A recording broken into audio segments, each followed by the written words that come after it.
हम भगवान की भक्ति तो करते हैं, लेकिन हम भगवान पर विश्वास नहीं करते।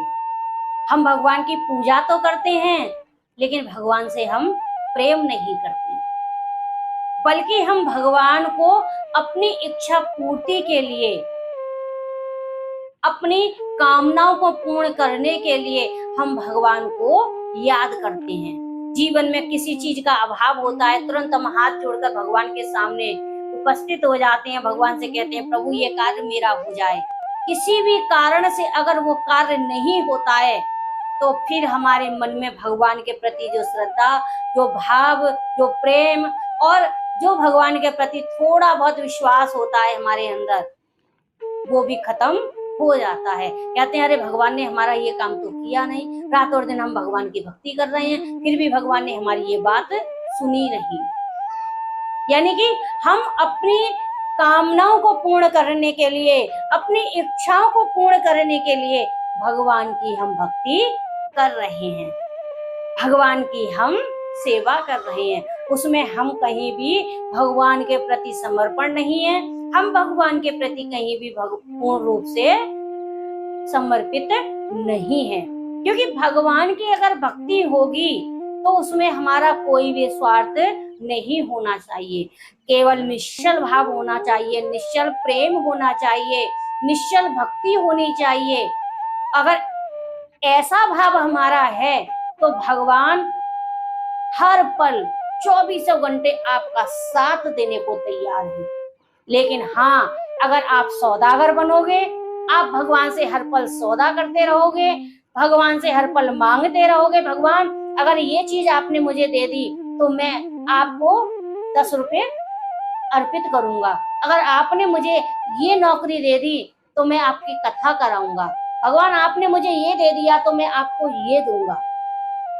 अगर इस तरह से हम भगवान से सौदा करते रहे, भगवान से लेना और देना, मांगना और उनको समर्पित करना, अगर इस तरह से हम करते रहे तो वो सच्ची भक्ति नहीं कहलाती और ना ही उस भक्ति का हमें कोई फल मिलता है। भगवान हमसे वो प्रेम नहीं करते। जो भक्त भगवान से बार बार मांगने वाला होता है तो भगवान तो ये सोच लेता है अरे ये मेरे पास आया है, कुछ ना कुछ मांगने आया होगा, मेरा हालचाल लेने नहीं आया, मुझसे पूछने नहीं आया। तो ऐसे भक्त से भगवान प्रेम नहीं करते और धीरे धीरे वो दूरियां बनती चली जाती हैं।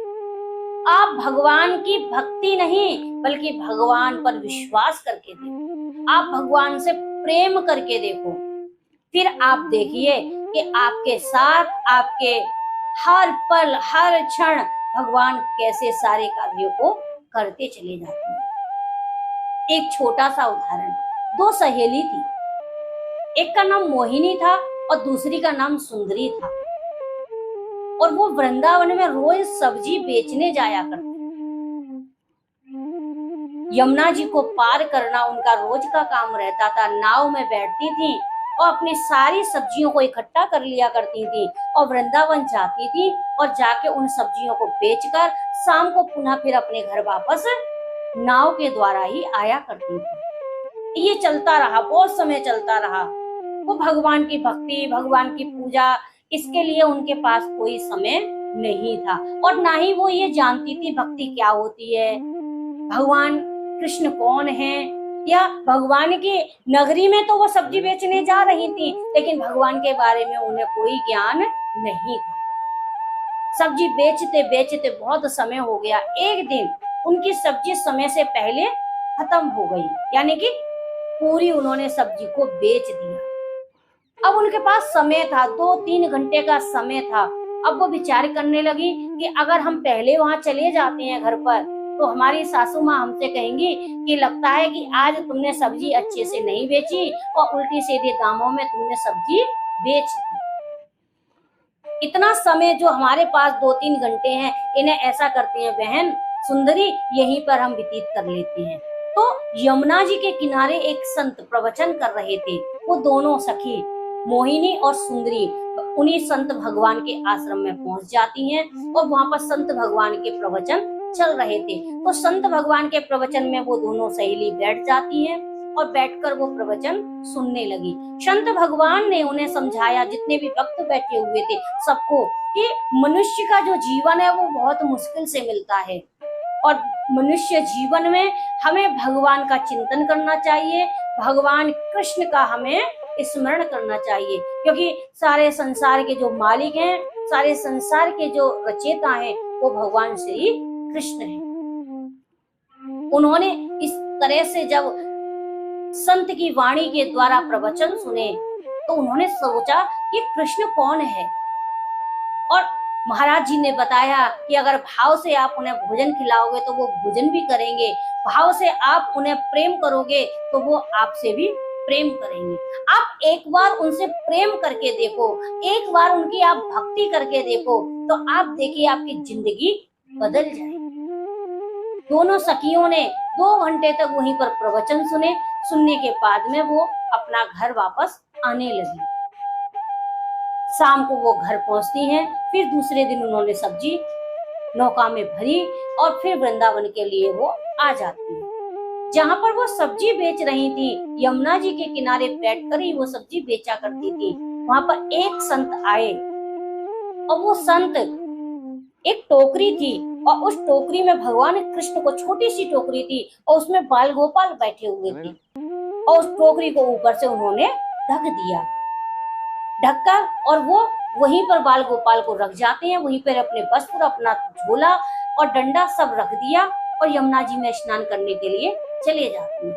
अब यमुना जी में जब स्नान करने के लिए चले जाते हैं तो वो जो सुंदरी और मोहिनी थी, उन्होंने देखा कि अरे ये तो कृष्ण है, जिनके बारे में कल हमें संत महाराज ने समझाया था, कल हम उनके आश्रम में प्रवचन सुनने के लिए गए थे। उन्होंने कहा कृष्ण तो खाते भी हैं, वो घूमते भी हैं, वो टहलते भी हैं, सारे काम करते हैं। और देखो ये संत महाराज कैसे थे, इन्होंने देखो अपने गोपाल जी को एक टोकरी में बंद कर दिया, इनकी जो है इन्हें घुटन हो रही होगी।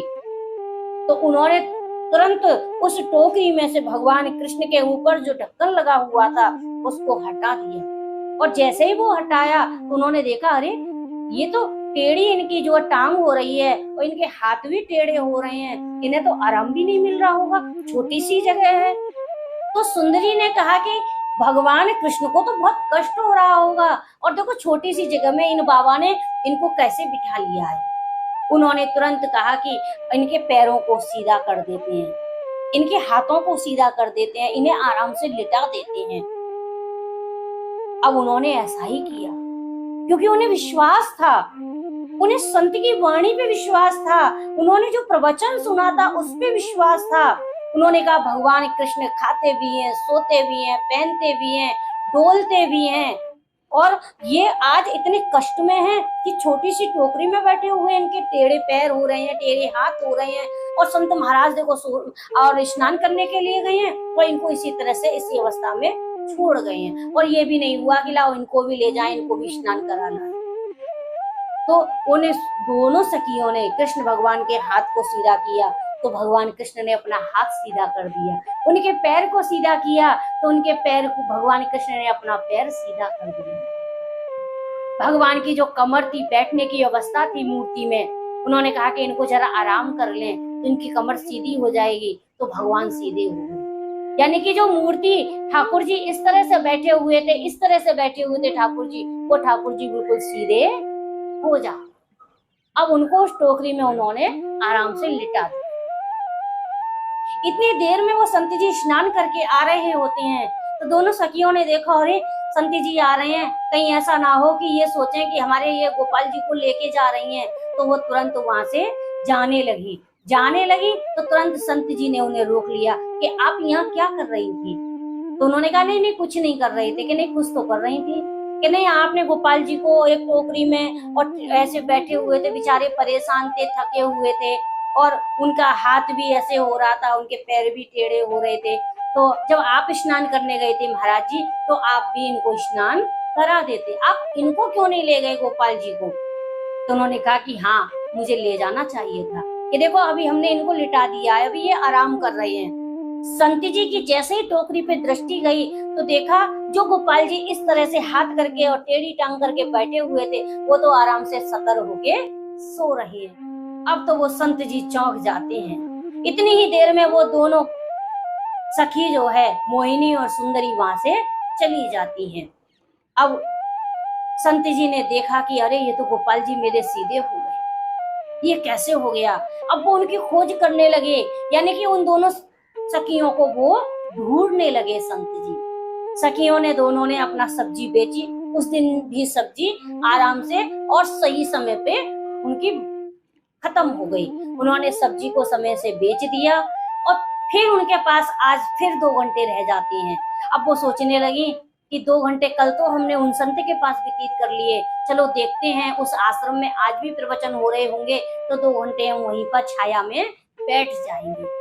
दोनों सखियां फिर उस आश्रम में पहुंच जाती हैं और पहुंचकर उन्होंने फिर अपना वही प्रवचन चल रहे थे उन्होंने सुना।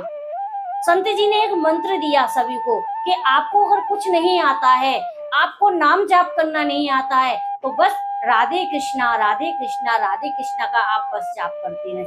आपका विश्वास ऐसा होना चाहिए, आपके अंदर दृढ़ता ऐसी होनी चाहिए कि बस भगवान आपके उस नाम से प्रभावित होकर और आपके साथ चलने लगे, क्योंकि भगवान का नाम भव सागर से पार करने वाला है। अगर आप राधे कृष्णा जाप करते रहेंगे तो आप भव सागर से पार हो जाओगे। दुनिया की परेशानियां, दुनिया के हर मुश्किलों का आप सामना कर पाओगे। तो उन्होंने जब ये बात सुनी कि राधे कृष्णा के नाम से हम भव सागर से पार हो सकते हैं, तो हम भी राधे कृष्णा का जाप करना शुरू करें। तो दोनों सखियां वहां से चलती हैं और चलने के बाद में उनकी आस्था, उनके अंदर जो विश्वास था वो बहुत अटूट था। इतना अटूट विश्वास 2 दिन के अंदर हो गया, क्योंकि अब तक उन्हें पता नहीं था कि कृष्ण कौन है, अब तक उन्हें पता नहीं था कि भक्ति कैसे की जाती है। लेकिन 2 दिन का जो उन्हें समय मिला और उन्होंने एक एक शब्द, एक एक वाणी संत की अपने हृदय में धारण की और वो उसी के अनुसार आचरण करने लगी। अब सुंदरी ने कहा मोहिनी से, मोहिनी उन्होंने कहा था कि राधे कृष्णा का अगर हम जाप करेंगे तो हम भव सागर से पार हो सकते हैं, कि हाँ तो क्यों ना हम भी इसी का जाप करें। अब दोनों मोहिनी और सुंदरी राधे कृष्णा का जाप करने लगी और करते करते उन्हें 2-3 दिन निकल गए। लेकिन उनकी जो आस्था थी, उनका जो विश्वास था, सोते जागते खाते पीते हर पल उनके मुख से एक ही नाम निकलता है, राधे कृष्णा राधे कृष्णा राधे कृष्णा। एक दिन की बात, जब वह दोबारा से वृंदावन में सब्जी बेचने के लिए आई तो मोहिनी ने कहा कि बहन सुंदरी, संत जी ने कहा था कि राधे कृष्णा का जाप करेंगे तो भवसागर से पार हो सकते हैं, तो ये तो जमुना जी बहुत छोटी सी है, अरे क्यों ना हम जमुना जी को भी बिना नौका के पार करें। अगर हम जमुना जी को राधे कृष्णा के नाम से जो है पार कर जाएंगे तो भवसागर को भी हम पार कर सकते हैं। तो उन्होंने कहा कि इसमें कौन सी बात है। उन्होंने कहा था संत जी ने कि राधे कृष्णा का जाप करोगे तो बड़ी से बड़ी आप नदी पार कर जाओगे, बड़े से बड़े सागर को पार कर जाओगे, भव सागर से पार हो जाओगे आप। तो सागर तो बहुत बड़ा होता है, ये तो यमुना जी है, ये तो छोटी सी है। तो उन्होंने मन में उस दिन नौका नहीं ली और बिना नौका के ही राधे कृष्णा का जाप करती हुई नेत्रों को बंद कर लिया और वो जल में चलने लगी। अब जमुना जी में जैसे ही चलने लगी तो अब जमुना जी उन्हें अपने आप रास्ता देने,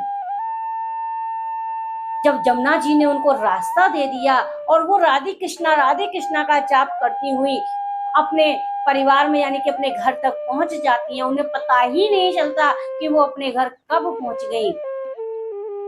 अब उनका ये नियम रोज बन गया, उधर से भी सब्जी लेकर आती तो सर पे सब्जी रख लेती और राधे कृष्णा का जाप करती और यमुना जी में यूं ही पैदल चलने लगती।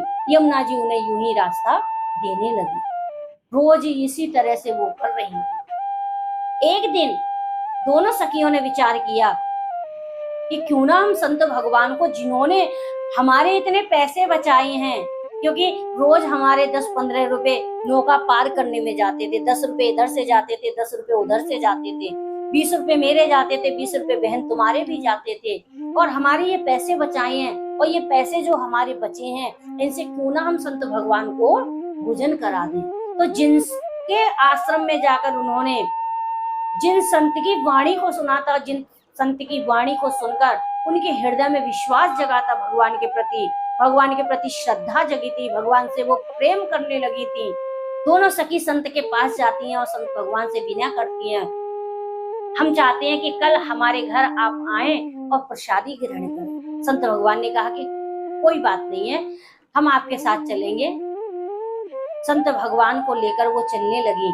जैसे ही यमुना जी के किनारे आई तो वो चलने लगी। संत जी ने सोचा कि ये नौका मंगाएंगी, नौका में बैठकर हम यमुना पार करेंगे, लेकिन वो तो राधे कृष्णा का जाप करने लगी। उनका वहीं से रटना शुरू हो गई, राधे कृष्णा राधे कृष्णा। अब वो चलने लगी।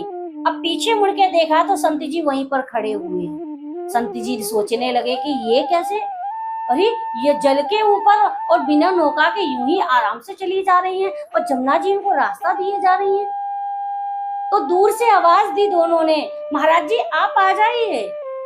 तो उन्होंने सोचा कि ये मुझे ऐसे बिना नौका के बुला रही है, मैं तो डूब जाऊंगा इसमें।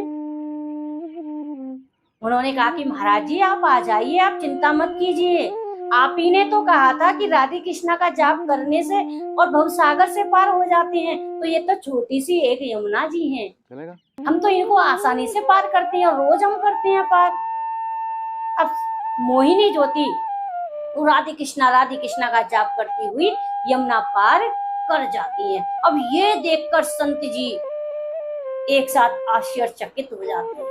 संत जी ने कहा कि वाह, मतलब इस तरह से यमुना जी को पार इतनी आसानी से इन दोनों सखियों ने कर लिया। तो मोहिनी वापस आती है, संत भगवान को जो है हाथ पकड़ लेती है और उनको भी राधे कृष्णा कहती हुई यमुना जी पार करा देती है। अब संत जी की सांस ऊपर नीचे चल रही थी, क्योंकि उनका आधा शरीर डूबा हुआ था और आधे शरीर को वो खींचे ले जा रही थी। उन्होंने ध्यान नहीं दिया, वो देख ही नहीं रही थी कि संत जी चल के आ रहे हैं या संत जी डूबे हुए हैं या संत जी कैसे जल पर चल के आ रहे हैं। उनका तो ध्यान केवल भगवान के उस महामंत्र में लगा हुआ था, राधे कृष्णा का वो जाप करती हुई निकल रही। अब वहां जाकर संत जी ने जब दोनों सखियों का दर्शन किया तो वो उनके चरणों में गिर जाती हैं। उन्होंने कहा महाराज आप हमारे गुरु हैं, आप हमारे चरणों में क्यों, आप महाराज हमें पाप लग जाएगा, हमें दोष लग जाएगा। उन्होंने कहा कि आज तुम्हारे अंदर जो मैंने भक्ति देखी है, तुम्हारे अंदर जो भगवान के प्रति अटूट विश्वास देखा है, इसे देखकर मैं नतमस्तक हूँ। तो भगवान के प्रति ऐसी श्रद्धा, भगवान के प्रति ऐसा प्रेम, ऐसा निश्चल प्रेम होना चाहिए। उन दोनों सखियों के हृदय में तो उस दिन के अंदर इतना अटूट विश्वास भगवान के प्रति हो गया, इतना अटूट प्रेम भगवान से वो करने लगी, निश्चल प्रेम। उनके अंदर कोई लालच नहीं था, उनके अंदर कोई भगवान से मांग जांच नहीं थी, ना वो भगवान से कोई सौदा कर रही थी, ना भगवान से उन्होंने कुछ मांगा। केवल मांगा क्या, वो भगवान से केवल प्रेम करने लगी, भगवान की छवि को प्रेम करने लगी। और वही निश्चल भक्ति, वही निश्चल भाव, वही निश्चल विश्वास जो उन्होंने भगवान से किया, भगवान ने उनका साथ दिया। यानी कि जल में भी उनको डूबने नहीं दिया और जल अपने आप रास्ता देता चला गया और वो रोज इसी तरह से यमुना जी को पार करती रही। इसे कहते हैं निश्चल भक्ति, इसे कहते हैं निश्चल प्रेम। जिस प्रेम में कोई लालच ना हो, जिस प्रेम में किसी भी प्रकार का कोई स्वार्थ ना हो, वो निश्चल प्रेम, वो निश्चल भाव भगवान को पसंद है, भगवान को प्रिय है। ऐसे भक्त जो निष्काम भगवान की भक्ति करते हैं, जिसमें कोई किसी प्रकार का लगाव ना हो, किसी प्रकार का स्वार्थ ना हो, किसी प्रकार का कोई छल ना हो और किसी प्रकार का कोई सौदा ना हो। अगर ऐसी भक्ति भक्त करता है तो भगवान उन्हें अपने हृदय से लगा लेते हैं, अपने गले से लगा लेते हैं और ऐसे ही भक्त का भगवान कल्याण करते हैं। तो ऐसी भक्ति हम करेंगे तो निश्चित है भगवान हमारे सारे कष्टों को बिना कहे दूर करते चले जाएंगे। ऐसा प्रेम यदि हम भगवान से करेंगे तो हमारी जो भी संसार में रहते हुए आवश्यकताएं हैं वो भगवान अपने आप पूरी करते चले जाएंगे। हमें मांगने की जरूरत नहीं पड़ेगी। हमें केवल करना है तो निश्चल प्रेम करना है और निश्चल भाव से भगवान की भक्ति करना है।